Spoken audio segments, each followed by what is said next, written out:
បាទសួស្តីអ្នកទាំងអស់គ្នាថ្ងៃនេះខ្ញុំមានដីមួយលក់ជូនអ្នកទាំងអស់គ្នាតម្លៃសមរម្យមែនទែនហើយដីនេះស្អាតណាស់អ្នកទាំងអស់គ្នាក្បាលរបស់ដីនេះគឺក្បាលវា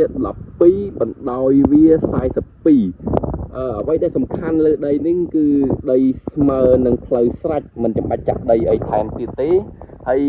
មានដើមដូងដើមស្វាយអ្វីដែលសំខាន់គឺមានបន្ទប់ទឹកមួយទៀតឲ្យអ្នកទាំងអស់គ្នាព្រោះជាធម្មតាដីយើងទិញយើងត្រូវចាក់ដីឲ្យថែមទៀតប៉ុន្តែដីនេះគឺស្អាតមែនទែនអ្នកទាំងអស់គ្នាហើយបណ្ដោយក៏វែងដែរបណ្ដោយរហូតដល់42ហើយមានដើមក្រូចមានដើមដូងជាច្រើនចាំខ្ញុំនាំអ្នកទាំងអស់គ្នាទៅមើលបន្ទប់ទឹកហើយនឹងដើមដូងនៅខាងក្រោយប៉ុន្តែខ្ញុំចង់សម្រាយពីគុណសម្បត្តិនៃដីនេះបន្តិចវាសំខាន់ត្រង់ថាផ្លូវនេះដែលគឺចាក់ទៅភូមិកោកស្នួលផ្លូវបំបែកជា4អាចទៅភូមិកោកត្រែកក៏បានភូមិជ័យក៏បានឡើងទៅផ្លូវជាតិលេខ6ចាក់ទៅខេត្តក៏បានចាក់ទៅពួកក៏បានហើយសម្រាប់ផ្លូវខាងនេះវិញគឺខាងនេះគឺទៅភូមិជ័យអាចឡើងទៅផ្លូវជាតិលេខ6បានដូចគ្នាហើយខេត្តហើយចំហៀងកែងខាងហ្នឹងគឺអាចឡើងទៅភូមិស្វាយគឺឡើងទៅដល់ផ្លូវកវ៉ាត់ក្រុងយើងហ្នឹងហើយចាក់ទៅកបីរៀលអាចចូលក្រុងបានដូចគ្នាអ្នកទាំងអស់គ្នាហើយអ្វីដែលសំខាន់ហ្នឹងដីនេះគឺស្អាតមែនទែនហើយនៅចំមាត់ផ្លូវ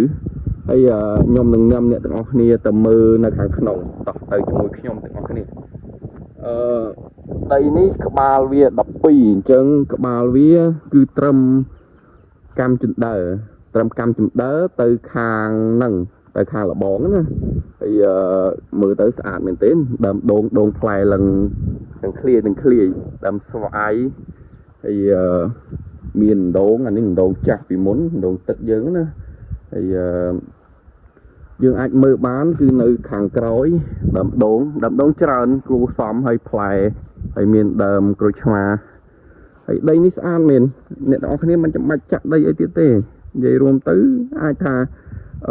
មកសាងសង់តែម្ដងគឺបានហើយឬមួយក៏អាចដាក់កញ្ចុះទុកអង្គុយលេងអីក៏បានហើយបន្ទប់ទឹកនេះយើងមានឲ្យអ្នកទាំងអស់គ្នាដែរព្រោះដីនេះបានទៅបន្ទប់ទឹកដែរអញ្ចឹងអ្នកទាំងអស់គ្នាទិញអាចបានទាំងបន្ទប់ទឹកព្រោះដោយសារតែដីនេះមានបន្ទប់ទឹកស្រេចនៅខាងក្រោយអ្នកទាំងអស់គ្នាអាចមើលបានគឺធំហើយវែងហើយល្អសម្រាប់អ្នកដែលចង់មកស្នាក់នៅបែបរីឡិចប៉ុន្តែអ្វីដែលសំខាន់ក៏វាជិតនឹងប្រជុំជនដែរព្រោះមានការអភិវឌ្ឍច្រើនបកគោភ្លើងក៏គេដាក់ខ្សែភ្លើងខ្សែកាបអីមានមកឆ្ងាញ់អញ្ចឹងអ្នកទាំងអស់គ្នាអាចចាប់អារម្មណ៍អាចទំនាក់ទំនងមកខ្ញុំតាម Facebook និងផ្ទាល់ក៏បានឬមួយក៏លេខទូរស័ព្ទនៅខាងក្រោម description ដែលខ្ញុំបាន